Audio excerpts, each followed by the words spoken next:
ഹിന്ദുക്കളോടും ഭക്തരോടുമുള്ള സർക്കാരിന്റെയും അധികൃതരുടെയും അവഗണനയിൽ ഹിന്ദു സമൂഹത്തിൽ രോഷമുയരുന്നുണ്ടെന്ന് പ്രജ്ഞാപ്രവാഹ് ദേശീയ സംയോജകൻ ജയനന്ദകുമാർ. പ്രതിഷേധത്തിന്റെ ആദ്യ കനലാണ് പന്തളത്ത് അയ്യപ്പ ഭക്ത സംഗമത്തിൽ കണ്ടത്. വ്രതമെടുത്തു വരുന്ന അയ്യപ്പ ഭക്തരായ തീർത്ഥാടകർക്കായി സൗകര്യങ്ങളൊന്നുമില്ല. പന്തളത്തും എരുമേലിയിലും പമ്പയിലും നിലയ്ക്കലും ഉൾപ്പെടെ ഒരു സൗകര്യങ്ങളും ഒരുക്കിയിട്ടില്ലെന്നും അദ്ദേഹം ചൂണ്ടിക്കാട്ടി. മണ്ഡലകാല മുന്നൊരുക്കങ്ങൾ ചർച്ച ചെയ്ത ജനം TV ലൈവ് തോണിൽ സംസാരിക്കുകയായിരുന്നു ജയനന്ദകുമാർ.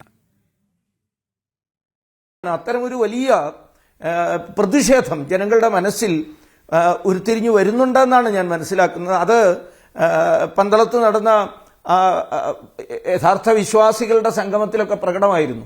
വലിയ തോതിലുള്ള പ്രചരണങ്ങളോ ഒന്നുമില്ലാതെ അവിടെ തടിച്ചുകൂടിയ ആളുകൾ, അത് എവിടെ നിന്ന് വന്നു, എങ്ങനെ വന്നു എന്ന് പോലും ആർക്കും അറിയാത്ത വിധത്തിലുള്ള ആളുകളാണ് അന്ന് പന്തളത്ത് ഒരുമിച്ച് കൂടിയത്.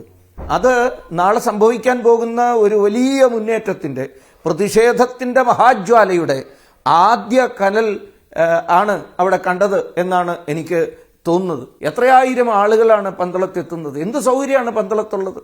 വെറുതെ റോഡിൽ കിടക്കാണ് പാവങ്ങൾ, വന്ന് കിടക്കേണ്ടി വരികയാണ്.